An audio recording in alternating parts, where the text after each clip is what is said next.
Hello student, welcome to हमारी academy official and my name is Sabrat. कैसे आप सब, कैसे चल रही है आपकी प्रिपरेशन? देखिए, आप जितने भी स्टूडेंट बिहार बिजली विभाग के स्टूडेंट हैं, जितने भी स्टूडेंट लेखपाल के स्टूडेंट हैं, जितने भी स्टूडेंट यूपी ट्रिपल के स्टूडेंट हैं, लगातार आप लोग प्रिपरेशन अपने करते रहिए, मेहनत करते रहिए, क्योंकि कभी ना कभी आपका एग्ज़ाम होगा और एग्ज़ाम जल्दी ही आपका लिया जाएगा। ठीक है, अभी कोई फिक्स डेट नहीं आया है। बाकी आप सभी स्टूडेंट, जितने भी स्टूडेंट जो इस क्लास को देख रहे हैं, ठीक है, आज मैं आपको पढ़ाने वाला हूँ पूंजी की लागत। ठीक है, कॉस्ट ऑफ कैपिटल। इसका हम यहाँ पे आज की क्लास में एमसीक्यूज क्वेश्चन कवर करेंगे और प्लस कुछ न्यूमेरिकल्स वगैरह हम लोग यहाँ पे सॉल्व करेंगे। डिटेल में सारी क्लासेस आज की हैं। ठीक है, और फाइनेंशियल मैनेजमेंट एक ऐसा सब्जेक्ट है जो पूरा थ्योरेटिकल पोर्शन है। ओनली 30% आपको न्यूमेरिकल्स इसमें मिलेंगे, जो काफ़ी इम्पॉर्टेंट भी रहते हैं। तो जितने भी स्टूडेंट जो बिहार बिजली विभाग के हैं, तैयारी करना चाहते हैं, असिस्टेंट अकाउंटेंट के हैं या आप बिहार लेखपाल के हैं, तो आप सभी के लिए बैचेस चल रहे हैं, बैचेस ज्वाइन कर लीजिए। ठीक है, डिटेल में आप सबको क्लासेस कराई जा रही हैं। थियरी, न्यूमेरिकल, एमसीक्यू के साथ आपको वीकली मॉक टेस्ट मिल रहा है, डेली बेसिस पे नोट्स मिल रहा है, क्लास लेक्चर मिलेगा। ये सारी चीज़ें आपको इस बैच में मिलेंगी। तो बैच आपका रन कर रहा है, हमारी एकेडमी ऑफिशियल ऐप आपको डाउनलोड करना है इस बैच को ज्वाइन करने के लिए, और वहाँ से आप हमसे जुड़ सकते हैं। मिनिमम फीस के साथ ये सारी क्लासेज हैं। अगर कोई भी जानकारी चाहिए तो दिए गए नंबर पे आप कॉल करके जानकारी ले सकते हैं। ठीक है, चलिए आज की क्लास इंपॉर्टेंट है। आज हम लोग कॉस्ट ऑफ कैपिटल का एमसीक्यूज क्वेश्चन कवर करेंगे, थियरी क्वेश्चन और प्लस न्यूमेरिकल क्वेश्चन आज की क्लास में हम कवर करेंगे। ठीक है, ओके। चलिए यहाँ पे फर्स्ट क्वेश्चन है, निम्नलिखित में पूंजी का सोर्स है, मतलब वह of the following source of capital. इन सभी में आपका कैपिटल का सोर्स कौन कौन सा है? ठीक है, सोर्स मतलब जहाँ से आप कैपिटल क्या इकट्ठा करते हैं, जहाँ से आप धन जुटाते हैं। धन जुटाने का माध्यम इनमें से कौन कौन सा है? कैपिटल, पूंजी इकट्ठा करने का माध्यम कौन सा है? सोर्स क्या है कैपिटल का? तो देखिए, लगातार मैंने आपको क्लास में पढ़ाया हुआ भी है और लगातार मैं क्लास में बता भी रहा हूँ, और पूरा थियरी क्लास में भी मैंने पढ़ाया है। आपके जो कॉस्ट ऑफ कैपिटल होते हैं वो कितने टाइप के होते हैं? 4 टाइप के होते हैं। एक आपका हो गया equity share, preference share, retain earning, and then आपका हो गया डिबेंचर, बॉन्ड के माध्यम से जो कंपनियां फंड जुटाती हैं, डेप्ट जिसे हम बोलते हैं। तो ये 4 तरह के आपके सोर्स हैं। 4 तरह के सोर्स से आप अगर कोई बिजनेस स्टार्ट करने जा रहे हैं या किसी प्रोजेक्ट में आप इन्वेस्ट करने जा रहे हैं, कोई फर्म आप चला रहे हैं, तो आपको जो पूंजी की ज़रूरत पड़ेगी, और पूंजी कहाँ कहाँ से इकट्ठा कर सकते हैं? Equity share, preference share, retain earning and then डेप्ट के माध्यम से। तो यहाँ पर आपका इक्विटी शेयर है source of capital, preference share के माध्यम से भी एंड डिबेंचर्स के माध्यम से भी, ऑल ऑफ द अबव। यहाँ पर आपके सभी, ये यहाँ पर आपका डी आंसर सही है। इन सभी के माध्यम से आप पूरी तरीके से फंड को क्या कर सकते हैं? जुटा सकते हैं। सोर्स ऑफ कैपिटल है आपके। ठीक है, इक्विटी शेयर के माध्यम से आप अपनी कंपनी के शेयर इशू करेंगे। शेयर 2 तरीके के, equity share, preference share. Share जब आप इशू करेंगे, इक्विटी शेयर इशू करेंगे, तो जो भी आपके शेयर को बाई करेगा, ठीक है, जो भी share holders, equity share holders by करेगा, आप उसे क्या करोगे? कंपनी की लाभ में हिस्सा दोगे। ठीक है, डिविडेंड जितना भी निकलेगा कंपनी का, पूरे साल भर का जितना भी लाभ निकलेगा, उसमें शेयर होल्डर्स को हिस्सा मिलेगा लाभ में। और प्लस आप क्या करोगे? राइट्स उसे दोगे। ठीक है, अपनी कंपनी के राइट्स दोगे, क्योंकि शेयर होल्डर्स आपके कंपनी के मालिक बन जाते हैं, क्योंकि उतना % शेयर आपकी कंपनी में शेयर होल्डर्स ने खरीद लिया है। ठीक है, तो ये हो गया। और प्लस कंपनी की जब भी एनुअल मीटिंग होती है, आप इक्विटी शेयर होल्डर्स को उन्हें वोटिंग के राइट्स दोगे। कोई भी एनुअल मीटिंग होती है, अगर उसमें वोटिंग वगैरह होता है डायरेक्टर को चुनने के लिए, सीईओ को चुनने के लिए, तो ये इक्विटी शेयर होल्डर्स भी अपनी वोटिंग करते हैं। ठीक है, तो ये सारी चीज़ें equity share. Preference share just इसी का थोड़ा सा इसमें डिफरेंस है। प्रेफरेंस शेयर में भी एक फिक्स यहाँ पे डिविडेंड दिया जाता है। ठीक है, इक्विटी शेयर में शेयर होल्डर एक्सपेक्ट करता है कि मुझे इतना, लगभग कंपनी के लाभ में इतना हिस्सा मिल सकता है, 10% मिल सकता है, ठीक है, 20% मिल सकता है, वो एक्सपेक्ट करेगा। और जैसा कंपनी का परफॉर्मेंस रहेगा, उसी भी यहाँ पे उसे मतलब डिविडेंड, मतलब लाभ में हिस्सा मिलेगा। प्रेफरेंस शेयर में क्या रहता है? फिक्स रहता है, नॉर्मली 11 से 12% नॉर्मली रहता है। तो इतना प्रेफरेंस शेयर होल्डर्स को मिलेगा। बाकी इन्हें वोटिंग का राइट्स इन्हें नहीं मिलता है। लेकिन जब भी कंपनी अगर डूबती है, कंपनी बंद हो रही है, कंपनी का समापन हो रहा है, ठीक है, कंपनी अपना कारोबार बंद कर रही है, तो कंपनी क्या करती है, अपनी सारी मतलब प्रॉपर्टीज़ को बेचकर, अपनी कंपनी का, ठीक है, सारी प्रॉपर्टीज़ को बेचकर सबसे पहले कंपनी अपना कर्ज चुकाएगी, जितना भी लोन वगैरह कंपनी ने लिया हुआ है। फिर उसके बाद जो पेमेंट किया जाएगा वो प्रेफरेंस शेयर होल्डर्स को पेमेंट किया जाएगा, ठीक है, प्रेफरेंस शेयर होल्डर्स को, बाद में इक्विटी शेयर होल्डर्स को पेमेंट किया जाएगा, लेकिन सबसे पहले प्रेफरेंस शेयर होल्डर्स को पेमेंट किया जाएगा। तो ये खासियत होती है इक्विटी शेयर और प्रेफरेंस शेयर के बीच में। डिवेंचर्स के माध्यम से भी हम फंड इकट्ठा कर सकते हैं। भाई डिवेंचर में आपके दो आ जाएंगे, एक आ जाएगा क्या, आपका बॉन्ड आ जाएगा, ठीक है, और एक आपका आ जाएगा क्या, डिवेंचर आपका आ जाएगा। क्या आ जाएगा, डिवेंचर आपका आ जाएगा, ठीक है। मतलब डिवेंचर्स के माध्यम से भी हम फंड इकट्ठा करते हैं, और ये डेप्ट के में आएगा, ठीक है।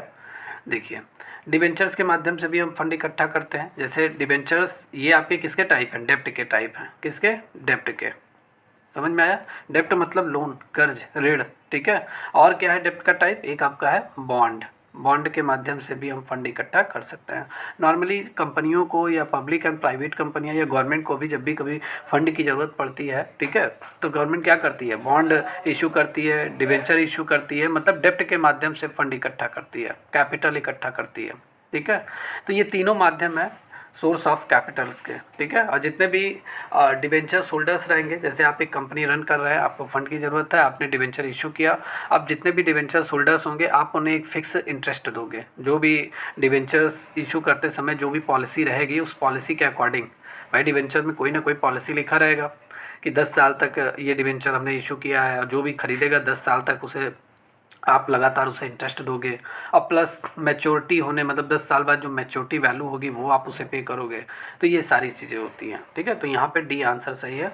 सोर्स ऑफ कैपिटल आपके ये सभी हैं, ओके। तो यहाँ पे सोर्स ऑफ कैपिटल आपके यहाँ पे शो कर रहा है। यहाँ पे देखिए, ये मैंने नोट्स आप सभी के लिए तैयार किया है। जिसको भी इसका नोट्स चाहिए व्हाट्सएप पे मैसेज कर दीजिए, आपको इसका नोट्स मिल जाएगा दिए गए नंबर पर, ठीक है। सोर्स ऑफ कैपिटल में जैसे आपकी क्या हो जाएगी, इक्विटी कैपिटल्स आपका हो जाएगा, इक्विटी जैसा भी मैंने एक्सप्लेन किया है, ठीक है। यहाँ देखिए कंपनियाँ अपने शेयर बाज़ार में बेचकर जो भी पूंजी जुटाती हैं, ठीक है, वो इक्विटी शेयर्स एक तरीके से टाइप है। और इन्वेस्टर्स क्या करते हैं, इन शेयरों को खरीदते हैं। इन शेयर को, भाई अगर आप किसी कंपनी के शेयर खरीद रहे हो तो आप उस कंपनी में इन्वेस्ट कर रहे हो, ठीक है। आप उस कंपनी के क्या बन जाओगे, हिस्सेदार बन जाओगे, ठीक है, हिस्सेदार बन जाओगे, कंपनी के लाभ में हिस्सा लेने के मालिक बन जाओगे, ठीक है। शेयर होल्डर्स जिसे बोलते हैं, आप become a shareholders of the company. And then यहाँ पे इंटरनल फाइनेंसिंग, यहाँ पे इसको भी समझ लेते हैं। जैसे कंपनी के लाभ का पुनर्निवेश, मतलब री investing the companies profit. Company में जितना भी प्रॉफिट होता है, मान लेते हैं कंपनी में इस साल 1 लाख रुपए का प्रॉफिट हुआ। कितने लाख रुपए का, 1 लाख रुपए का प्रॉफिट हुआ। अब इस 1 लाख के प्रॉफिट को फिर से इन्वेस्ट कर दिया गया कंपनी में, ठीक है, फिर से इन्वेस्ट कर दिया गया, यानी कंपनी के मुनाफे को नए प्रोजेक्ट में विस्तार के लिए फिर से इन्वेस्ट कर दिया गया। तो ये एक तरीके से क्या है, ये एक तरीके से रिटेन अर्निंग है। जैसे इक्विटी शेयर तो आपका हो गया, एक रिटेन अर्निंग होता है। कंपनी मतलब जितना भी प्रॉफिट होता है कंपनी को, वो कंपनी क्या करती है, प्रॉफिट शेयर होल्डर्स के बीच में डिस्ट्रीब्यूट नहीं करती है, उसी प्रॉफिट को वो फिर से कंपनी में लगा देती है, इन्वेस्ट कर देती है, नए प्रोजेक्ट में इन्वेस्ट कर देती है कि वहाँ से ज़्यादा प्रॉफिट होगा, ठीक है, ज़्यादा रिटर्न होगा, ठीक है। तो एक तरीके से ये भी फंड रेज करने का एक माध्यम है, जैसा मैंने अभी आपको रिटेन अर्निंग बताया। देखिए कॉस्ट ऑफ डेप्ट के माध्यम से, जैसे डिवेंचर्स हो गया, बॉन्ड्स हो गया, दो तरीके के जो मैंने अभी लेक्चर दिया है सेम मैं यहाँ पर आपको बता रहा हूँ। इससे ये रहेगा कि 1 से 2 बार जब आप सुनेंगे लेक्चर को तो आपको आसानी से हर एक चीज़ क्लियर हो जाएगा, ठीक है। कंपनी अपनी ज़रूरतों के लिए ऋण पत्र मतलब डिवेंचर और बॉन्ड को जारी करती है, और ये क्या होते हैं, एक फिक्स रेट पर होते हैं, फिक्स रेट पे कंपनियां जारी करती है। जैसे आप बैंक में लोन लेने जाते हैं तो बैंक वाला आपको कहता है कि 8% पे लोन मिलेगा आपको, तो आपको 8% पे लोन अगर आपको मिल रहा है तो साल भर में या मंथली जैसा भी आपका किस्त बनेगा उसी हिसाब से ये आपके ऊपर डिपेंड करेगा कितने साल के लिए आप लोन ले रहे हैं, 10 साल, 15 साल, 5 साल के लिए। तो ये सारी चीज़ें हैं। अगर ईयरली 8% आपको इंटरेस्ट देना है तो 8% आपको देना है, फिक्स रहता है, ठीक है। तो ये डिवेंचर्स और बॉन्ड पे भी फिक्स रेट ऑफ इंटरेस्ट रहता है कि 5% इंटरेस्ट दिया जाएगा, जो भी बॉन्ड होल्डर्स रहेगा या डिवेंचर्स होल्डर्स रहेगा उसे मिलेगा, और एक निश्चित अवधि के बाद वापसी के लिए तैयार रहता है, मतलब एक फिक्स पीरियड। जैसे 10 साल के लिए अगर आपने बॉन्ड इशू किया है 10 ईयर्स के लिए, तो 10 ईयर्स बाद आपको क्या करना है, बॉन्ड की मैच्योरिटी वैल्यू तो जरूर देनी है। जैसे LIC में आपने अगर कोई पॉलिसी वगैरह लिया होगा या आपके फादर ने लिया होगा, तो जब वो 5 साल बाद जब उसकी मैच्योरिटी पूरी हो जाती है तो आपको ब्याज वगैरह सब जोड़ कर आपको मिलता है, ठीक है। तो मैच्योरिटी वैल्यू भी आपको मिलती है। बैंक लोन की अगर हम बात करें तो बैंक भी कई तरह के लोन प्रोवाइड कराते हैं। जैसे कंपनियां बैंकों से भी लोन लेती हैं, ऋण लेती हैं। इनमें टर्म लोन जो आपको लोग आजकल ज़्यादा पॉपुलर है, टीवी पे एड्स वगैरह इसका ज़्यादा चल रहा है टर्म लोन का, तो ये हो गया। वर्किंग कैपिटल लोन आपका हो गया। तो ये तरीके के लोन हैं और कंपनियां यहाँ से भी पैसे वगैरह इकट्ठा करती है, पूंजी वगैरह इकट्ठा करती हैं। कॉमर्शियल पेपर एक शॉर्ट टर्म लोन होता है, ठीक है। शॉर्ट टर्म लोन जिसे हम बोलते हैं अल्पकालीन ऋण बोलते हैं। लॉन्ग टर्म लोन में आपका क्या डिवेंचर्स, बॉन्ड, ये सब आ जाएंगे, ठीक है। और शॉर्ट टर्म लोन में आपका जैसे कॉमर्शियल पेपर होता है, ठीक है। इसका उपयोग कंपनियां अपनी तात्कालिक वित्तीय आवश्यकताओं के लिए, जैसे कंपनी को अचानक पैसे की जरूरत पड़ गई तो कंपनी कहाँ जाएगी? कंपनी बैंक में जाएगी शॉर्ट टर्म लोन के लिए। शॉर्ट टर्म लोन में आपका क्या क्या आएगा? जैसे आपका आ गया ओवरड्राफ्ट हो गया, ठीक है। 2 साल, 3 साल, 1 साल के लिए आपको जो बैंक होता है वो ओवरड्राफ्ट की सुविधा आपको प्रोवाइड कराता है। और भी बहुत तरीके के होते हैं शॉर्ट टर्म लोन, 2-3 साल के लिए लगभग ये आपके होते हैं। और कंपनी को तत्काल ज़रूरत होती है तो वो कॉमर्शियल पेपर का यूज़ करती है, ठीक है। तो ये आपके माध्यम है। थर्ड आपका है हाइब्रिड कैपिटल, हम इसे बोल सकते हैं हाइब्रिड कैपिटल। हाइब्रिड कैपिटल में आपका जैसे प्रेफरेंस आपका आएगा, ठीक है। प्रेफरेंस शेयर आएगा।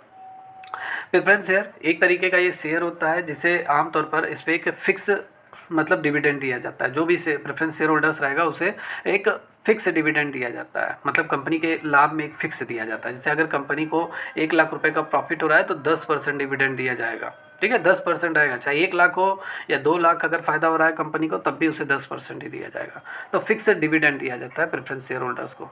कंपनी का जब परिसमापन होता है, जो भी मैंने आपको लेक्चर में बताया था, कंपनी जब बंद होती है, कंपनी काम करना बंद कर देती है, कारोबार करना बंद कर देती है, तो इक्विटी शेयर धारक से मतलब इक्विटी शेयर होल्डर से पहले ही इन्हें पेमेंट किया जाता है, जैसा मैंने आपको बताया है, ओके। और प्रेफरेंस शेयर होल्डर्स आपके एक और होते हैं जैसे डिबेंचर्स, आपके कन्वर्टिबल डिबेंचर्स। जैसे कुछ ऋण पत्र हमारे होते हैं, कुछ डिबेंचर्स हमारे ऐसे होते हैं जिन्हें हम एक निश्चित समय के बाद इक्विटी शेयर में हम उसे ट्रांसफ़र कर सकते हैं। तो एक तरीके का ये भी आपका होता है। क्लियर? चलिए, तो आई होप क्लियर हो गया होगा ये क्वेश्चन। चलिए आगे देखते हैं। यहाँ पे बात करते हैं विनियोक्ता के दृष्टिकोण से पूंजी की लागत क्या होती है, ठीक है। मतलब फ्रॉम द इन्वेस्टर्स, जैसे अगर आप इन्वेस्टर्स हैं, इन्वेस्टर्स मतलब आप किसी भी कंपनी में इन्वेस्ट करने जा रहे हैं, अपने बिजनेस में ही आप इन्वेस्ट करने जा रहे हैं, तो आपके पॉइंट ऑफ व्यू से, ठीक है, आपके दृष्टिकोण से कॉस्ट ऑफ कैपिटल क्या होता है? कॉस्ट ऑफ कैपिटल क्या होता है? तो देखिए आपके दृष्टिकोण से, आपके पॉइंट ऑफ व्यू से कॉस्ट ऑफ कैपिटल क्या होता है? भाई आपने चाहे इक्विटी शेयर के माध्यम से, प्रेफरेंस शेयर के माध्यम से, रिटेन अर्निंग के माध्यम से, लोन वगैरह मतलब डेप्ट के माध्यम से अगर आपने 10 लाख रुपए जुटाया है, ठीक है, तो इस 10 लाख को आप अपने मतलब डेली लाइफ में तो आप खर्चा करेंगे नहीं, खाने पीने के लिए अपने लाइफ में, ठीक है, क्योंकि लोन का पैसा है, ठीक है, आप अपने ऊपर खर्चा करेंगे, इससे कोई भी अर्निंग नहीं आएगी, तो आपको इन सभी को पे करना पड़ेगा। एक तरीके से ये लोन ही है सभी, ठीक है। तो आप इस 10 लाख को क्या करोगे? इस 10 लाख को आप अपनी कंपनी में क्या करोगे? इन्वेस्ट करोगे। क्या करोगे? इन्वेस्ट करोगे, किसी प्रोजेक्ट में इन्वेस्ट करोगे, ठीक है, किसी भी अदर बेस्ट प्लान के तहत आप किसी प्रोजेक्ट में इन्वेस्ट करोगे जिससे ज़्यादा से ज़्यादा रिटर्न हमें अच्छा मिल सके, ठीक है। मतलब अगर आप 10 लाख इन्वेस्ट कर रहे हो तो ऐसा रिटर्न आपको मिल सके जिनसे इन सभी की भरपाई की जा सके, ठीक है। तो एक तरीके से कॉस्ट ऑफ कैपिटल क्या होता है? जैसे मान लेते हैं 10% पे इन्हें डिविडेंड दिया जाएगा, 10% इन्हें डिविडेंड दिया जाएगा, 8% मतलब जो डिविडेंड रिटेन अर्निंग का है 8% इसमें दिया जाएगा, और यहाँ पे मैं कह दूँ 10% इंटरेस्ट भी दिया जाएगा डिवेंचर्स होल्डर्स को। तो ये 10 लाख वसूलने के लिए आपको 10, 10, 8, 10 मतलब टोटल 38% आपको पे करना है, ठीक है। जैसे आपने अगर मान लेते हैं 1 लाख रुपया बैंक से लिया और बैंक वाला कह रहा 8% भैया मैं तुमसे इंटरेस्ट लूँगा, तो इस पूंजी 1 लाख रुपए की लागत क्या आएगी? 1 लाख की ये जो पूंजी है इसकी लागत क्या आ रही है? इसकी कॉस्ट क्या आ रही है? 8% आ रही है, क्योंकि इस 1 लाख को लेने के लिए आपने 8% आपको इंटरेस्ट देना पड़ेगा, ठीक है। यही इसकी पूंजी की लागत है। तो आपके पॉइंट ऑफ व्यू से मतलब हमने जितना भी मतलब इन्वेस्ट किया है कंपनी में, जितना भी हमने सेक्रीफाइस किया अपने पैसे का, वही उसकी पूंजी की लागत होती है, ठीक है। इसको 2 पॉइंट ऑफ व्यू से समझिए, 2 पॉइंट ऑफ व्यू से। एक है अगर आप इन्वेस्टर्स हैं, आप इन्वेस्ट कर रहे हैं, ठीक है, आप किसी भी कंपनी में इन्वेस्ट कर रहे हैं, कहीं से भी आपने पैसा लेकर आए हैं, 1 लाख रुपए आप लेकर आए इन्वेस्ट कर रहे हैं, तो जाहिर सी बात है आप सेक्रीफाइस कर रहे हैं अपने पैसे का, और आप इस मद्दे से आप इन्वेस्ट कर रहे हैं कि आपको ज़्यादा से ज़्यादा रिटर्न मिल सके, जिससे ये पैसा आप जहाँ से भी लाए हैं, जहाँ से भी लोन के तौर पर लेकर आए हैं, उनको उनका ब्याज वगैरह समय पर आप पे कर सकें, ठीक है। तो ये होता है कॉस्ट ऑफ कैपिटल। ठीक है। या अगर मान लेते हैं आप इन्वेस्टर्स हैं, आपने किसी भी कंपनी या आप लोन वगैरह देने का काम करते हैं, तो आपने 1 लाख रुपए का लोन दिया है, ठीक है, अपने फ्रेंड को ही आपने दे दिया, आप उससे 5% ब्याज ले रहे हैं, तो इस पूंजी की लागत क्या आ रही है, ये 5% है जो आपको मिल रहा है, ठीक है, जो आपको मिल रहा है। तो पूंजी के त्याग का प्रतिफल होता है आपका पूंजी की लागत, ठीक है, मतलब यील्ड टू कैपिटल सेक्रीफाइस, ये होता है आपका इन्वेस्टर्स के पॉइंट ऑफ व्यू। भाई इन्वेस्टर्स क्या करता है, सेक्रीफाइस ही तो करता है अपने कैपिटल का, भाई रिस्क लेता है, भाई रिस्क लेगा तभी तो उसे अर्निंग करेगा। देखिए कोई भी बिजनेस आप कर रहे हैं, बिना रिस्क के बिजनेस नहीं चलेगा, तो बिजनेस चलाने के लिए रिस्क लेना पड़ेगा, ठीक है। तो नहीं, यहाँ पे एक्सप्लेनेशन देख लेते हैं। देखिए इन्वेस्टर्स के पॉइंट ऑफ व्यू से अगर हम बात करें तो कॉस्ट ऑफ कैपिटल उस हम मिनिमम रिटर्न को हम यहाँ पे रिप्रेजेंट करते हैं, ठीक है। मिनिमम रिटर्न, कितना कम से कम हमें रिटर्न मिल सके जो अपनी निवेशित पूंजी पर अर्जित करने की उम्मीद करते हैं। जैसे 8% पे आपको इंटरेस्ट देना है बैंक वाले को, तो आप मिनिमम 8% तो आप चाहेंगे हमारे पास आए, और प्लस 2-3%, 4%, 5%, 10% आप और भी सोचेंगे कि और भी एक्स्ट्रा आ जाए जिससे मेरा प्रॉफिट हो जाए, ठीक है। तो ये एक मिनिमम रेट ऑफ रिटर्न है जो हम एक्सपेक्ट करते हैं कि ये पूंजी इन्वेस्ट करने पे हमें इतना मिल जाए, ठीक है। या पूंजी की उस दर को दर्शाता है जो निवेशक निवेश के लिए आवश्यक मानते हैं ताकि वे जोखिम के लिए पर्याप्त मुआवजा प्राप्त कर सके। भाई जितना भी हमने रिस्क लिया है, 10 लाख इन्वेस्ट किया अपने बिजनेस में, तो हमने तो रिस्क लिया है और रिस्क लेने पे उतना रिटर्न हमें मिल जाए, ठीक है, जो हमने निवेश करते समय हमने उठाया था, जो रिस्क हमने इन्वेस्ट करते समय उठाया था, ठीक है। और यह दर निवेश के वैकल्पिक अवसरों, अपॉर्चुनिटी कास्ट को ये रिप्रेजेंट करता है, ठीक है। चलिए आगे देखते हैं। देखिए एक यहाँ पे अर्थशास्त्री हैं और अर्थशास्त्री भी हैं, कॉमर्शियल मतलब वाणिज्य करता है, लिखे लेखक हैं, ऑथर हैं। इन्होंने क्या कहा है, सोलोमन एजरा ने पूंजी की लागत को कहा है, सोलोमन एजरा ने कॉस्ट ऑफ कैपिटल को क्या कहा है, ठीक है, सोलोमन एजरा ने। तो सोलोमन एजरा ने कॉस्ट ऑफ कैपिटल को कहा है cut off rate of capital expenditure, पूंजीगत व्यय की कट ऑफ दर इन्होंने कहा है, ठीक है। पूंजी की जितना भी कैपिटल एक्सपेंडिचर होता है, ठीक है, जिस कट ऑफ रेट से होता है उसको इन्होंने कहा है। सभी के अपने अपने पॉइंट ऑफ व्यू हैं, ठीक है, सभी ने आप अलग अलग तरीके से अपनी अपनी बातों को कहा है। तो सोलोमन एजरा ने कहा है कि जितना भी आप कैपिटल एक्सपेंडिचर करते हैं, ठीक है, कैपिटल एक्सपेंडिचर मतलब क्या, जैसे आप फिक्स एसेट्स आप खरीद रहे हैं, जैसे लैंड, बिल्डिंग, मशीनरी, आप फिक्स एसेट्स खरीद रहे हैं, अपने पैसे को आप इन्वेस्ट कर रहे हैं, इसलिए इन्वेस्ट कर रहे हैं अपने बिजनेस में कि अगर आपने लैंड खरीदा है, बिल्डिंग खरीदी है, मशीनरी खरीदा है, तो आगे चल के इससे आपको प्रॉफिट होगा। जाहिर सी बात है प्रॉफिट होगा, आप इन्वेस्ट कर रहे हैं, बिजनेसमैन है, आप इन्वेस्ट कर रहे हैं, तो आपको प्रॉफिट होगा, उस रेट से प्रॉफिट होगा कि जितना आप एक्सपेक्ट कर रहे हैं, जहाँ से भी आपने फंड रेज किया है, फंड को जुटाया है, उनको उनकी भरपाई की जा सके, ठीक है। तो ये इन्होंने कहा है। कैपिटल एक्सपेंडिचर, ठीक है, किस दर से किया गया है, ये इन्होंने कहा है, ठीक है।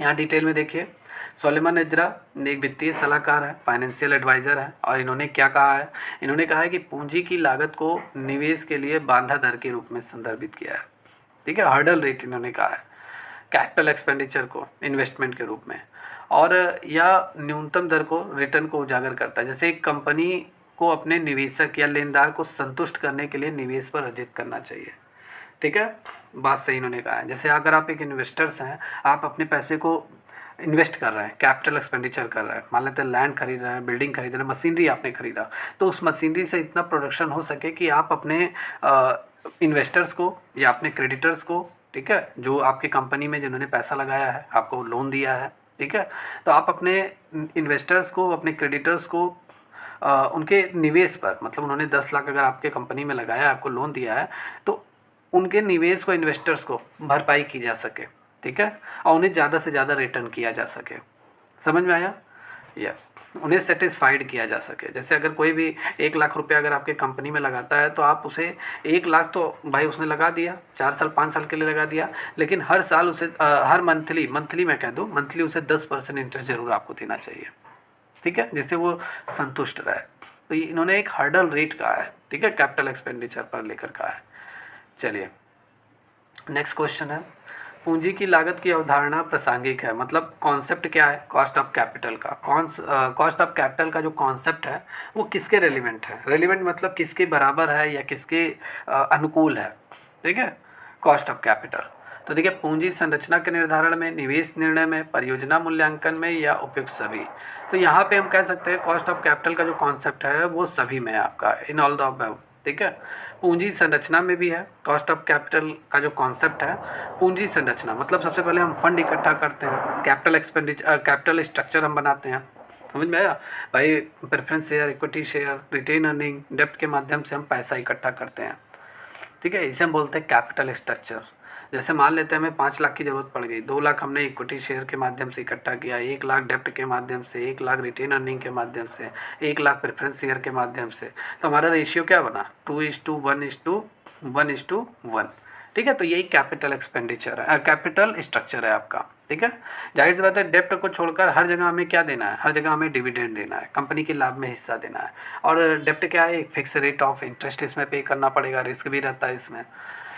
तो ये सारी चीज़ें हैं। फिर उसके बाद आप क्या करोगे? आप इन्वेस्ट करोगे, अच्छे से अच्छे प्रोजेक्ट में इन्वेस्ट करोगे जिससे ज़्यादा से ज़्यादा आपको रिटर्न हो सके, जिससे आप जहाँ जहाँ से भी आपने फ़ंड रेज़ किया है उन सभी इन्वेस्टर्स की, उन सभी क्रेडिटर्स की आप भरपाई कर सके। तो ये भी आप बाई इन्वेस्टमेंट डिसीजन आप लोगे। फिर उसके बाद प्रोजेक्ट का इवैल्यूएशन करोगे। ठीक है, प्रोजेक्ट का इवैल्यूएशन, किस प्रोजेक्ट में हमें इन्वेस्ट करने से कितनी मतलब रिटर्न हमें मिल रहा है, हमारी पूंजी की लागत कितनी आ रही है। ठीक है, ये सारी चीज़ें हमें इसमें पता चल जाती हैं। तो ये यहाँ पे आपका डी सही है। ओके, थोड़ा सा डिफ़िकल्ट है लेकिन यह है कि आपको समझ में आएगा। देखिए फाइनेंशियल मैनेजमेंट पूरा थ्योरेटिकल पोर्शन है, आपको 30-40% आपको न्यूमेरिकल्स मिलेगा, वरना ज़्यादा से ज़्यादा आपको थियरी ही पढ़ना पड़ेगा। और एक बार अगर आपको समझ में आ गया तो दोबारा आपको पढ़ने की भी ज़रूरत नहीं है। ठीक है, मेरे हिसाब से समझ में भी आ रहा होगा क्योंकि काफ़ी डिटेल में मैं आप सभी को क्लासेस करा रहा हूँ। ठीक है, तो पूंजी की लागत की अवधारणा किसी भी व्यवसाय की वित्तीय रणनीति और निर्णय लेने की प्रक्रिया में एक केंद्रीय भूमिका निभाती है। यह निवेश के मूल्यांकन, वित्तीय संरचना के निर्धारण, लाभांश नीतियों, विलय, अधिग्रहण के निर्णयों, समग्र जोखिम प्रबंधन के लिए ये महत्वपूर्ण होती है। इसके बिना क्या होती है? कंपनियां दीर्घकालीन सफलता सुनिश्चित कर पाना कठिन होता है। ओके, तो ये सारी चीज़ें हैं कॉस्ट ऑफ कैपिटल को लेकर। चलिए नेक्स्ट क्वेश्चन है कि पूंजी की उच्च लागत का इसका प्रमाण है, मतलब high cost of capital is evidence of, मतलब high cost of capital. High cost of capital क्या मतलब? आपने जहाँ से भी कैपिटल को इकट्ठा किया है, जहाँ से भी आपने उधार लिया है पैसा, वहाँ पे आपको इसकी ज़्यादा लागत चुकानी पड़ रही है। ठीक है, जाहिर सी बात है अगर हम डेप्ट के माध्यम से अगर फंड इकट्ठा करते हैं, मैंने बैंक से लोन लिया, मान लेते हैं बैंक वाला मना कर दिया, अब मैं किसी प्राइवेट संस्थान से, प्राइवेट इंस्टीट्यूशन से जो लोन वगैरह देने का काम करता हूँ, वहाँ से मैंने फ़ंड इकट्ठा किया। ठीक है, तो वहाँ पे मुझे 12% के रेट से इंटरेस्ट, 12% इंटरेस्ट हमें पे करना पड़ेगा। 5 लाख की ज़रूरत है, 5 लाख मिला तो, लेकिन 12% इंटरेस्ट हमें पे करना पड़ेगा। ठीक है, तो यहाँ तो हमारी पूंजी की लागत 12% है। अगर यही बैंक से हमें मिल जाता तो बैंक वाला हमें 5 लाख पे कितना देना पड़ता? 5 लाख पे मुझे उसे 8% देना पड़ता। तो यहाँ 4 लाख ज़्यादा हो गया कि नहीं हो गया? सॉरी, 4% ज़्यादा हो गया कि नहीं हो गया? 4% ज़्यादा हो गया।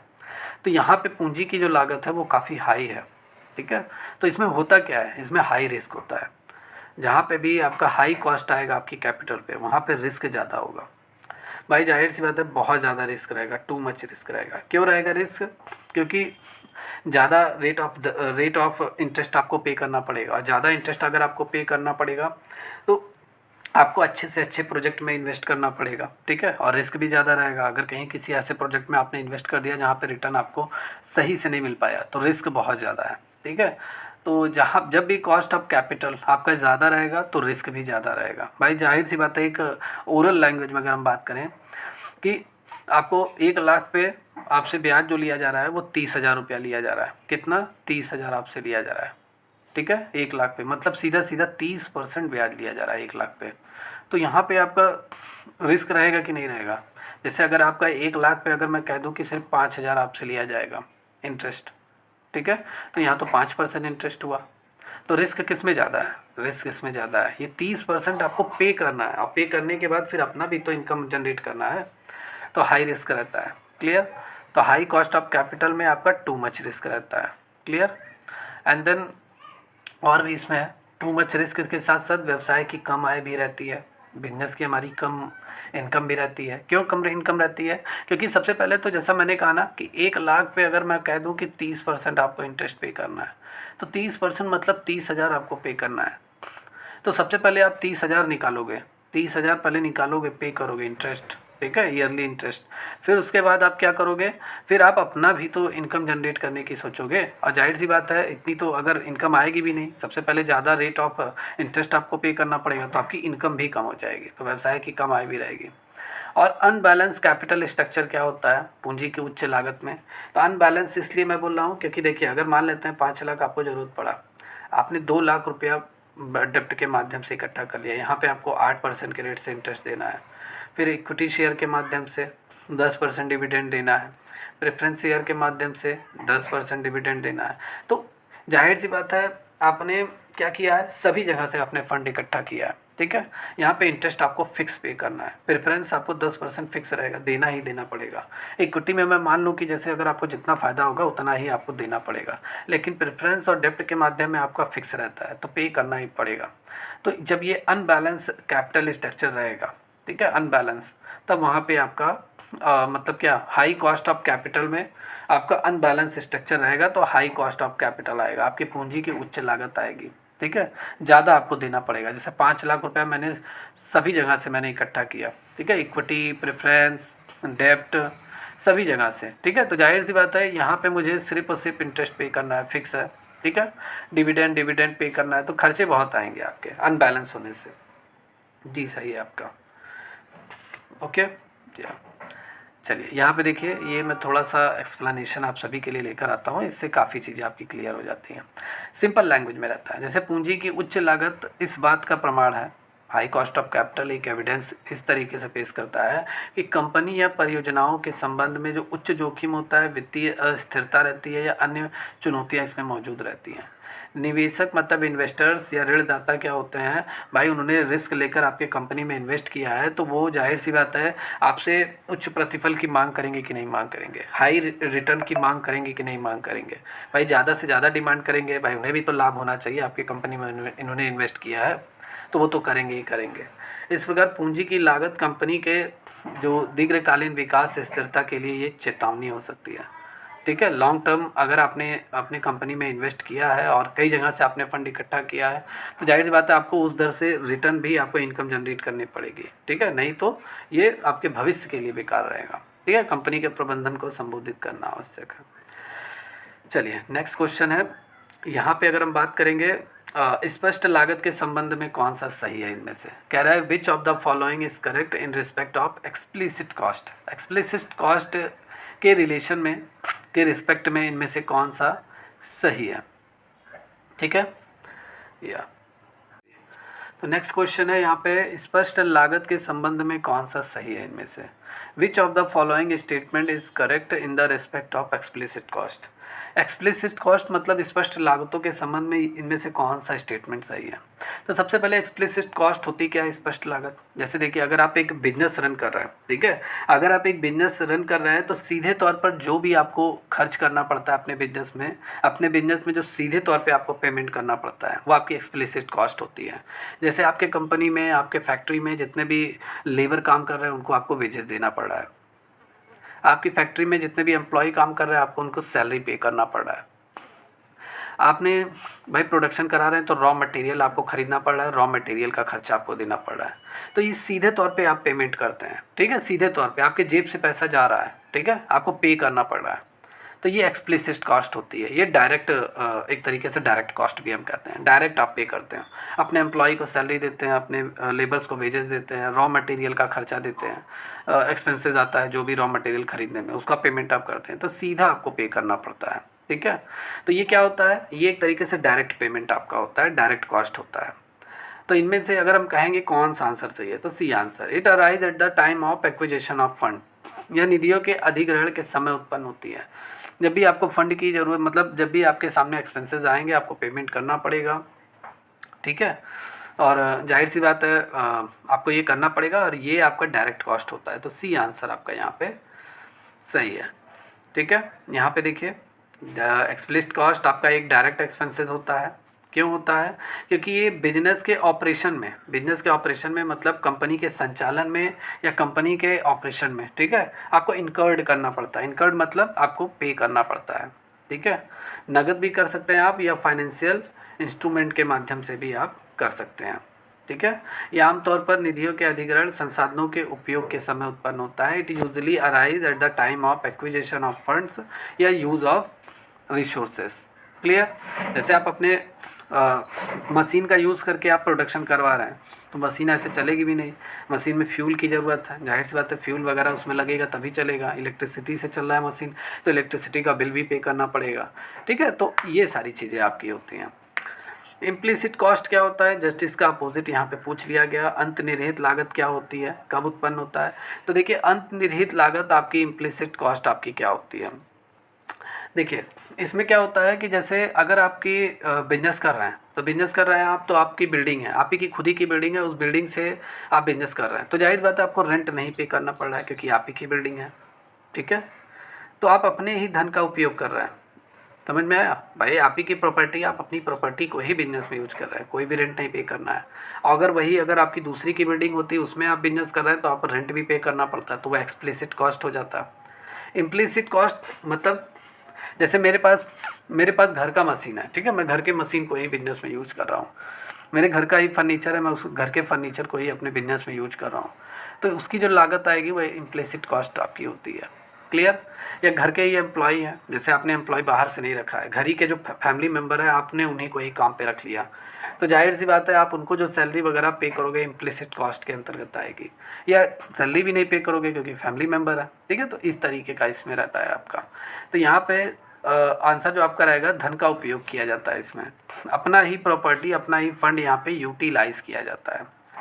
क्लियर है? देखिए, इसको डिटेल में देख लीजिए। इम्प्लिसिट कॉस्ट तब उत्पन्न होता है जब किसी व्यवसाय द्वारा अपने संसाधनों का उपयोग किया जाता है, ठीक है, अपने संसाधनों का उपयोग किया जाता है। जैसे आप की जो 4 व्हीलर है, आप उसी को ही अपने बिजनेस में ही यूज कर रहे हैं, माल को ट्रांसफ़र कराने के लिए, ठीक है। जहाँ पे माल बन रहा है, वहाँ से जहाँ से सेलिंग के लिए पहुँचाया जा रहा है, वो आप अपने बिजनेस में यूज कर रहे हैं, ठीक है। तो अपने ही सोर्स को आप अपने बिजनेस में यूज कर रहे हैं, ठीक है। तो वहाँ पे आपका इम्प्लिसिट कॉस्ट उत्पन्न होता है, और इस उपयोग के कारण नगद व्यय आपका नहीं होता है, कैश एक्सपेंसेस आपके नहीं होता है, एक्सपेंडिचर आपका नहीं होता है, क्योंकि भुगतान आपको किसी को नहीं देना है। भाई आप ही की बिल्डिंग है, तो आप क्यों किसी को भुगतान करेंगे? तो यह वह लागत होती है जो सीधे तौर पर नगद खर्च के रूप में नहीं दिखाई देता, बल्कि यह अपॉर्चुनिटी कास्ट के रूप में मानी जाती है, ठीक है। जैसे कोई बिजनेस है, व्यवसायी है, वो अपने ही धन या संपत्ति का उपयोग करता है, ठीक है, और वह धन संपत्ति किसी निवेश में लगाए जाने पर रिटर्न कमा सकता है, तो वह उसकी अप्रत्यक्ष लागत होती है, इनडायरेक्ट कॉस्ट होती है। समझ में आया? या चलिए, अब यहाँ से हम लोग न्यूमेरिकल्स वगैरह सॉल्व करेंगे। जैसा मैंने कहा था कि आज की क्लास में आपका थियरी प्लस न्यूमेरिकल्स दोनों रहेंगे, तो हम लोग यहाँ पे न्यूमेरिकल्स पूरी तरीके से यहाँ पे क्लियर करेंगे। और ये आपका कॉस्ट ऑफ कैपिटल से इम्पॉर्टेंट न्यूमेरिकल क्वेश्चन है, जो आपके एग्जाम में आए हुए क्वेश्चन है, ठीक है। तो चलिए यहाँ से हम लोग इसके न्यूमेरिकल्स को सॉल्व करते हैं। 2 से 3 न्यूमेरिकल्स हैं जो इम्पॉर्टेंट हैं। कह रहा है कि एक कंपनी ने 12 वर्ष की अवधि के लिए 6% प्रीमियम पर 100 रुपये के प्रत्येक 7% ऋण पत्र जारी किए, और ऋण पत्र पूंजी की लागत ज्ञात कीजिए, ठीक है। एक कोई कंपनी है, उसने क्या किया, उसने 7% के रेट से, या मैं कह सकता हूँ 7% डिबेंचर उसने इशू किया, ठीक है। और एक डिबेंचर की जो कीमत है वो 100 रुपया है। एक ऋण पत्र की कीमत जो उसकी फेस वैल्यू है, फेस वैल्यू मतलब उसकी मूल कीमत जो है वो 100 रुपया है, अंकित मूल्य जो इस डिबेंचर पे मेंशन है 100 रुपया है। और उसने प्रीमियम पे जारी किया है, 6% बढ़ा के जारी किया है। मतलब 100 रुपये का अगर उसकी फेस वैल्यू है, तो 6 रुपया बढ़ा दिया है भाई, 106 रुपये पे उसने क्या किया है, डिबेंचर को जारी किया है, इशू किया है, मार्केट में बेचा जा रहा है। 100 रुपये का डिबेंचर 106 में बेचा जा रहा है। सिंपल यही समझिए। अगर आप इस डिबेंचर को लेते हैं तो 12 साल के लिए आपको ये डिबेंचर लेना पड़ेगा। इसकी मतलब मैच्योरिटी पूरी होने तक 12 साल का इंतज़ार करना पड़ेगा। इसकी जो मैच्योरिटी पीरियड है वो 12 साल है, ठीक है। तो यहाँ पर अगर एक कंपनी 7% डिबेंचर जारी कर रही है, इशू कर रही है, प्रीमियम पे जारी कर रही है, 6% के रेट से प्रीमियम पे जारी कर रही है, फेस वैल्यू 100 रुपया है, और 12 साल के लिए ये जारी किया जा रहा है, 12 वर्ष की अवधि के लिए, तो जाहिर सी बात है कंपनी की पूंजी की लागत यहाँ पे क्या आएगी, ठीक है। अगर वो डिबेंचर जारी कर रही है तो जाहिर सी बात है डिबेंचर होल्डर्स को वो इंटरेस्ट पे करेगी। अब 12 साल तक कितना कितना इंटरेस्ट पे करेगी कि उसकी लागत क्या आ रही है इस डिबेंचर्स की, ठीक है। तो ये हमें यहाँ पे निकालना है। तो सबसे पहले हम यहाँ पे निकालेंगे क्या, सबसे पहले इंटरेस्ट हम निकालेंगे कि भैया पहले इंटरेस्ट कितना देना पड़ेगा, इंटरेस्ट निकाल लेते हैं। तो इंटरेस्ट निकालने का फार्मूला होता है face value into rate of interest upon 100, ठीक है। Face value into rate of interest upon 100, ये इंटरेस्ट पेएबल मतलब कितना इंटरेस्ट पे करना है कंपनी को, सबसे पहले हमें ये फाइंड कर लेंगे। तो 100 रुपये पे 7% ब्याज है, 100% पे 100 रुपये पे 7% इंटरेस्ट पे करना है। तो कितना आ गया आपका 100 गुणे 7 अपॉन 100, फार्मूला इंपुट कर देंगे, 7 रुपये क्या आ गया इंटरेस्ट पेएबल।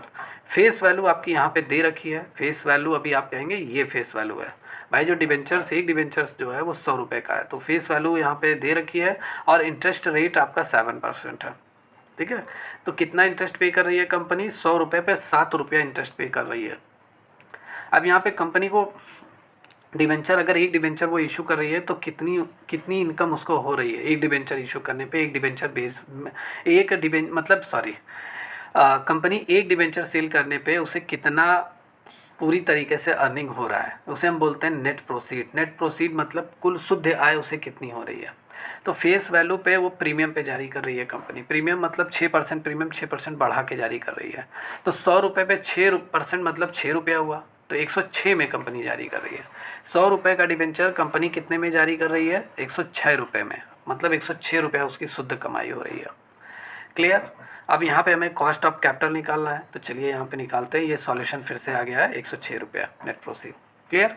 यहाँ से अब देखिए मैच्योरिटी वैल्यू कितनी है भाई, 100 रुपया उसकी मतलब क्या है, 100 रुपये पे कंपनी ने उसे जारी किया है, तो हम इसको मैच्योरिटी वैल्यू मान के चलेंगे, ठीक है। क्योंकि 12 साल तक इंटरेस्ट देना पड़ेगा, क्योंकि देखिए डिबेंचर्स आपके 100 रुपये वाला डिबेंचर्स 12 साल के लिए जारी किया गया है, तो हम यहाँ पे MV मतलब मैच्योरिटी वैल्यू 100 रुपया यहाँ पे मानेंगे, ठीक है। 100 रुपये ये है आपका, ठीक है।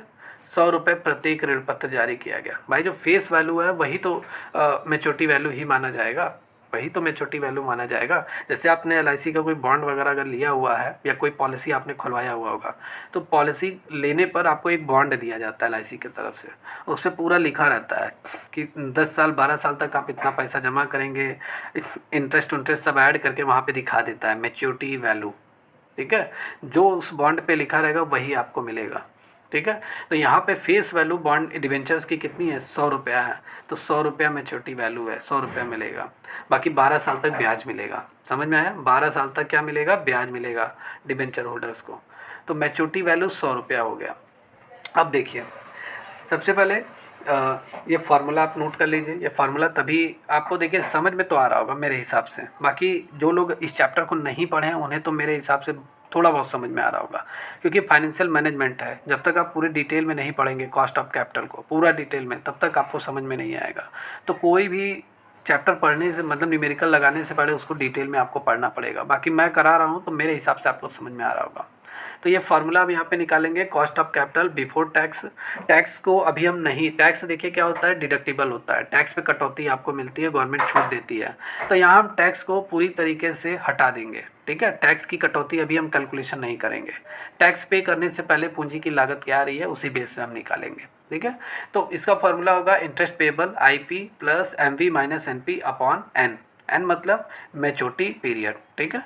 MV प्लस NP अपॉन 2, जो हमने यहाँ पे माइनस किया है वही यहाँ पे क्या हो गया, प्लस हो गया, ठीक है। यहाँ अपॉन 2 है, यहाँ अपॉन N है, बस ये फार्मूला आपको याद करना पड़ेगा। इसमें बहुत फार्मूला है कॉस्ट ऑफ कैपिटल में, और लगभग जो भी स्टूडेंट मेरा क्लास लेक्चर ले रहे हैं, क्लास लेक्चर जिन्होंने कोर्स ज्वाइन किया है, उनको मैंने डिटेल में पढ़ाया हुआ है, सारी चीज़ें उनका लगभग क्लियर हो रहा होगा, ठीक है। और बहुत सारे फार्मूला है, बहुत सारे क्वेश्चन मैं लगा भी चुका हूँ क्लास में। तो जिसको भी तैयारी करनी है, जितने भी स्टूडेंट को, आप लोग जल्दी से जल्दी बैच ज्वाइन कर लीजिए, ठीक है। किसी भी एग्ज़ाम की तैयारी कर रहे हैं, बैच ज्वाइन करने से आपको रेगुलर क्लास मिलेगा, नोट्स आपको मिलेगा, वीकली मॉक टेस्ट मिलेगा, बहुत सारी चीज़ें आपको मिलती रहेंगी, मैराथन क्लास वगैरह उसका नोट्स वगैरह आपको मिलता रहेगा, तो इम्पॉर्टेंट है आपके लिए, ओके। तो ये फार्मूला हम अप्लाई करेंगे, IP plus MV minus NP upon MP plus NP upon 2। इसमें हम पुट कर देंगे 7 प्लस 100 माइनस इसकी मैच्योरिटी वैल्यू 100 रुपया है, जैसा मैंने कहा ना, फेस वैल्यू इसकी 100 रुपया माइनस 106 नेट प्रोसीड आपको कितना हुआ, 106 रुपया। भाई 6 रुपया प्रीमियम भी आप ले रहे हैं अपॉन एन, मतलब मैच्योरिटी पीरियड 12 साल के लिए, तो 12 से डिवाइड, फिर यहाँ पे M B plus N P, मतलब इन्हीं दोनों को ऐड करके 2 से डिवाइड कर देंगे, 100 से मल्टीप्लाई कर देंगे। फिर आगे हम सॉल्व करेंगे 7 प्लस -6/12 206/2। इसको जब हम पूरा सॉल्व करेंगे तो हमारे पास आएगा कितना, 6.31% आपका आएगा। ये कॉस्ट ऑफ कैपिटल आएगा डिबेंचर्स का, ठीक है, जो डिबेंचर कंपनी ने लिया है, जारी किया है, उसके माध्यम से जितना भी कंपनी ने अपना शेयर इशू किया है, ठीक है। तो जाहिर सी बात है 6 रुपया 6.31% क्या आएगा, कॉस्ट ऑफ कैपिटल आएगा। क्लियर, पूंजी की लागत आएगी। समझ में आया कंपनी को, ठीक है। 6.31% पूंजी की लागत आएगी। क्लियर, या चलिए आगे यहाँ पे बात करते हैं। Next question 6.31%। चलिए यहाँ पे नेक्स्ट क्वेश्चन है, एक कंपनी ने 100 रुपये प्रत्येक के 7% ऋण पत्र 6% छूट पर जारी किए, 12 वर्ष के बाद चुकाने योग्य है और पूंजी की लागत क्या है। अब एक कंपनी ने डिबेंचर जारी किया, पिछले वाले क्वेश्चन का सेम ऐसे है, बस वहाँ पे क्या था, प्रीमियम पे जारी किया गया था, यहाँ पे आपका डिस्काउंट पे जारी किया गया है, ठीक है, 6% छूट पे। तो 12 साल बाद कंपनी पे करेगी इंटरेस्ट वगैरह सारी चीज़ें यहाँ पे बोल रहा है, ठीक है। तो यहाँ पे क्या क्या दिया गया है, सबसे पहले ये 100 रुपीज़, ये क्या है, ये फेस वैल्यू है। क्या है, ये फेस वैल्यू है, ठीक है। क्या है ये, 100 रुपीज़।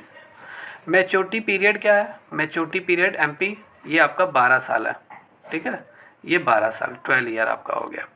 ओके, ये आपका क्या हो गया, 12 ईयर। फिर आपका ये डिस्काउंट, डिस्काउंट आपका कितना है, 6% है आपका डिस्काउंट। भाई 100 रुपये का सामान 6% डिस्काउंट पर अगर हम बेचेंगे तो कितना हमें मिलेगा, 94 रुपया मिलेगा, नॉर्मली है। और 7% ऋण पत्र, मतलब 7% इंटरेस्ट पे करना है, जो भी लेगा उसे 7% क्या पे करना पड़ेगा, इंटरेस्ट पे करना पड़ेगा। इतनी सारी चीज़ें दी गई हैं। और अब आपको क्या निकालना है, सीबी आपको निकालना है, कॉस्ट ऑफ कैपिटल आपको निकालना है, डिबेंचर्स पे हमें निकालना है। चलिए निकालते हैं। यहाँ पे सबसे पहले इंटरेस्ट निकालेंगे, face value into rate of interest upon 100, 100 into 7/100, ये आपका 7 आ जाएगा। 7 रुपया ब्याज, भाई 100 का 7% 7 ही रुपया आएगा, 7 रुपया ब्याज हो गया। अब डिबेंचर अगर हम इशू कर रहे हैं, जारी कर रहे हैं, तो कितना हमें टोटल इनकम हमारी कितनी है, मतलब हमें एक डिबेंचर जारी करने पे कितनी इनकम हो रही है, नेट प्रोसीड कितना हो रहा है, शुद्ध इनकम आय कितनी हो रही है। तो फेस वैल्यू माइनस डिस्काउंट, जाहिर सी बात है एक डिबेंचर जारी करने पे, एक ऋण पत्र जारी करने पे हमें कितना मिल रहा है, वही होता है नेट प्रोसीड। तो 100 रुपये का डिबेंचर्स है, फेस वैल्यू है, और 6% हम डिस्काउंट दे रहे हैं, डिस्काउंट पे बेच रहे हैं। तो 6% 100 का 6 रुपया हो गया, मतलब 94 रुपये हमारी कुल आय हो गई एक डिबेंचर्स पे, 94 रुपया। क्लियर। फिर यहाँ पे देखिए मैच्योरिटी वैल्यू 100 रुपया है, भाई जो फेस वैल्यू है वही मैच्योरिटी वैल्यू होती है, अभी मैंने पिछले क्वेश्चन में बताया। मैच्योरिटी पीरियड 12 साल है, और सीबी बिफोर टैक्स से हम पहले कैलकुलेशन करेंगे कितनी हमारी लागत आ रही है पूंजी की। फार्मूला वही रहेगा, IP plus MB minus NP upon N, MB plus NP upon 2 into 100। अब यहाँ पे हम पूरा पुटअप कर देंगे, ये 7 प्लस एम, ये maturity value 100 minus 94/12, 100 plus 94/2 into 100। इसको हम सॉल्व करेंगे, ये घटकर आएगा कितना, 6 रुपया, ये 12 रुपया, 194 प्लस 2, ये पूरा आपका आ गया। फिर यहाँ पे जब हम सॉल्व करेंगे तो हमारा कितना आ रहा है, पूंजी की लागत 7 रुपया, 7.73% आ रहा है हमारे पूंजी की लागत। मतलब इस कंपनी ने जो डिबेंचर इशू किया है, उस डिबेंचर इशू करने पर, जारी करने पर, उसके माध्यम से जितना भी कंपनी ने फंड इकट्ठा किया है 7% के रेट से उसे देना पड़ेगा, उसकी लागत आ रही है। समझ में आया, 7.73%। अब देखिए 100 रुपये का डिबेंचर्स है, 6% डिस्काउंट पे भी दिया गया, और 7% यहाँ पे इंटरेस्ट बोला गया था, तो टोटल 7.73% आ रहा है, क्योंकि डिस्काउंट भी दिया गया था। ठीक है, चलिए यहाँ पे देखिए ए लिमिटेड ने, नेक्स्ट क्वेश्चन है, ए लिमिटेड ने वर्तमान 1 लाख रुपए, यूनिट 100, 1000, 10,000 लाख, ए लिमिटेड ने क्या किया है, 1 लाख रुपया वो कमा रहा है, और 100 रुपये पर शेयर के हिसाब से उसने 10,000 शेयर जारी किया है। ए लिमिटेड कंपनी ने 10,000 शेयर जारी किया है 100 रुपये के हिसाब से, और वो 1 लाख रुपया कमा रहा है। ठीक है, जो पूरी तरीके से भुगतान किए गए हैं इन शेयरों का, जो ए लिमिटेड कंपनी ने जो शेयर जारी किया है 100 रुपये का, उसका जो अगर मार्केट वैल्यू अगर हम देखें तो वो काफ़ी ज़्यादा है, 160 रुपये उसकी मार्केट वैल्यू है। और जबकि ए लिमिटेड कंपनी ने क्या किया है, सिर्फ और सिर्फ उसे 100 रुपये पे ही जारी किया है। एक शेयर की उसकी जो कीमत है, सॉरी, एक शेयर की उसकी जो कीमत है 100 रुपये है, और उसने 10,000 शेयर जारी किया है, और उसकी जो करंटली अर्निंग है वो 1 लाख रुपये है, और मार्केट वैल्यू उसकी कितनी है, 160 रुपये है। तो हमसे कह रहा है कि कॉस्ट ऑफ इक्विटी शेयर, तो इक्विटी शेयर की यहाँ पर हमें क्या निकालना है, लागत निकालनी है। ठीक है, लागत निकालनी है। तो जाहिर सी बात है, कंपनी की जो कमाई है वो 1 लाख रुपये है। कंपनी ने जो शेयर जारी किया वो 10,000 रुपये उसने इशू किया है, बेचा है मार्केट में 10,000 के शेयर, और अपना जो उन कंपनी का जो एक शेयर है उसका जो अंकित मूल्य है वो 100 रुपये है। अंकित मूल्य मतलब फेस वैल्यू 100 रुपये है। अब मार्केट वैल्यू कितनी है शेयर का, 160 रुपया है। तो ये गिवन है, और फिर उसके बाद हम यहाँ पे निकालते हैं। तो पर शेयर के हिसाब से कितनी कमाई हो रही है कंपनी को, अर्निंग पर शेयर हम पहले निकालेंगे। तो टोटल अर्निंग कितना है, 1 लाख रुपये है, और टोटल शेयर कंपनी के पास कितना है, 10,000 है। तो इसको हम डिवाइड कर देंगे, मतलब एक शेयर की जो कमाई हो रही है एक शेयर से कंपनी को, वो 10 रुपया हो रही है। ठीक है, 10 रुपये हो रहा है। और फिर यहाँ पे हम निकाल लेंगे कॉस्ट ऑफ इक्विटी का formula, earning per share upon market value पर शेयर। मार्केट के हिसाब से पर शेयर की क्या कीमत है, और अर्निंग पर शेयर। ठीक है, मतलब हमारे जो शेयर की कीमत है, मतलब कितनी दर से हमने शेयर पे कमाई की है। तो 10 रुपया एक शेयर की कीमत है, एक अंश की जो कीमत है 10 रुपया, और मार्केट का 160 रुपया है। ठीक है, मार्केट के हिसाब से। तो हम यहाँ पे कैलकुलेट करेंगे तो 6.625% आएगा। ये इक्विटी शेयर की पूंजी की लागत है। क्या है, इक्विटी शेयर की पूंजी की लागत 6.62%, 6.25% आएगा आपका। समझ में आया। तो ये फार्मूला आपका पूरा यहाँ पे अप्लाई होगा। ठीक है, 10,000 शेयर है, 100 रुपये का उनका शेयर है, फेस वैल्यू 1 लाख कमाई हो रहा है। तो जाहिर सी बात है, सबसे पहले हम शेयर निकालेंगे। एक शेयर पे कितनी इनकम हो रही है, इनको 10 रुपया हो रहा है, और उसी एक शेयर का जो मार्केट वैल्यू 160 है, उसी के हिसाब से हम कॉस्ट ऑफ निकाल लेंगे इक्विटी शेयर। ठीक है, तो यहाँ पर आपका लगभग आज की क्लास यहीं पे ओवर होती है। देखिए, आज की क्लास में हम लोगों ने कॉस्ट ऑफ कैपिटल्स का MCQs क्वेश्चन देखा, कुछ इंपॉर्टेंट थियरी क्वेश्चन हम लोगों ने देखे, और न्यूमेरिकल्स भी सॉल्व किए। कैसी लगी क्लास कमेंट करके ज़रूर बताइए। बाकी आज की क्लास आप सभी के लिए इंपॉर्टेंट है, फाइनेंशियल मैनेजमेंट के स्टूडेंट के लिए। ठीक है, किसी भी एग्ज़ाम की आप तैयारी कर रहे हैं, चाहे बिजली विभाग की तैयारी कर रहे हैं, ठीक है, EMRS की तैयारी कर रहे हैं, चाहे आप UP SSC की तैयारी कर रहे हैं, या आप बिहार लेखपाल की तैयारी कर रहे हैं। ठीक है, अगर आप अपने एग्ज़ाम की परफेक्ट तैयारी करना चाहते हैं, कंप्लीट तैयारी करना चाहते हैं, सिलेबस वाइज करना चाहते हैं, तो आप हमसे जल्दी जुड़िए। ठीक है, और हमसे जुड़ने के लिए कोर्सेज़, बहुत तरीके के कोर्सेज़ चल रहे हैं। अगर आप कोर्स को ज्वाइन करना चाहते हैं, डेली बेसिस पे प्रिपरेशन करना चाहते हैं, नोट्स के माध्यम से, मॉक टेस्ट के माध्यम से, ठीक है, तो आप हमारी एकेडमी ऑफिशियल ऐप तुरंत डाउनलोड कर लीजिए, जो गूगल प्ले स्टोर से आपको मिल जाएगा। वहाँ पे जाइए, गूगल प्ले स्टोर पे हमारी एकेडमी ऑफिशियल सर्च कीजिए, आपको ऐप मिल जाएगा, ऐप को डाउनलोड कीजिए, रजिस्टर कीजिए, लॉगिन कीजिए। वहाँ पे आपको बहुत सारे कोर्स मिलेंगे मिनिमम प्राइस के साथ। कभी भी किसी भी समय आप किसी भी कोर्स को ज्वाइन कर सकते हैं, अपनी तैयारी बूस्ट कर सकते हैं। ठीक है, कोई भी जानकारी चाहिए, दिए गए नंबर पर कॉल करके आप जानकारी ले सकते हैं। तो मिलते हैं कल की क्लास में। Take care, good bye.